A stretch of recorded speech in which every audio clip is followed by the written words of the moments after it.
Hello বন্ধুরা, কেমন আছো সবাই? আজকে আমি তোমাদের ইউটিউবে এমন একটি সেটিং এর বিষয়ে বলবো, যেই সেটিংটি অন করলে তোমরা ইউটিউবে কম এমবিতে অনেকগুলো ভিডিও দেখতে পারবে। হ্যাঁ, তোমরা ঠিকই শুনেছো। আমি আজকে তোমাদের যে সেটিং এর বিষয়ে বলবো, সেই সেটিংটি অন করলে তোমরা ইউটিউবে কম এমবিতে অনেকগুলো ভিডিও দেখতে পারবে। তো চলো আর দেরি না করে ভিডিওটি শুরু করা যাক।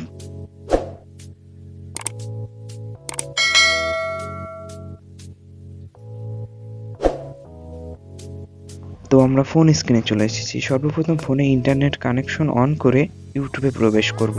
এরপর ইউটিউবের নিচের দিকে ইউ অপশনে ক্লিক করব। এরপর এখানে উপরের দিকে দেখবেন সেটিং অপশন আছে, ওইখানে একটা ক্লিক করব। হালকা উপরের দিকে টান দিয়ে দেখবেন ডাটা সেভার অপশনটি আছে, ওইখানে ডাটা সেভার মোডটি অন করে দেবেন। তো এইবার দেখবেন আপনার ইউটিউবে ভিডিও দেখলে ইন্টারনেট অনেক কম খরচ হচ্ছে। তো এইখানে একটু কথা আছে, আপনারা যে সময় ইউটিউব থেকে কোনো ভিডিও ডাউনলোড করবেন তখন অবশ্যই ডাটা সেভার মোডটি অফ করে রাখবেন, কারণ এটি যদি আপনি অফ না করে ভিডিও ডাউনলোড করেন তাহলে আপনার ইউটিউবে ডাউনলোড করা ভিডিওটি তেমন ক্লিয়ার আসবে না, হালকা ঝাপসা দেখাবে। তো আজকের ভিডিও এই পর্যন্তই। ভালো লাগলে ভিডিওতে একটি লাইক দিয়ে চ্যানেলটিকে সাবস্ক্রাইব করে দেবেন।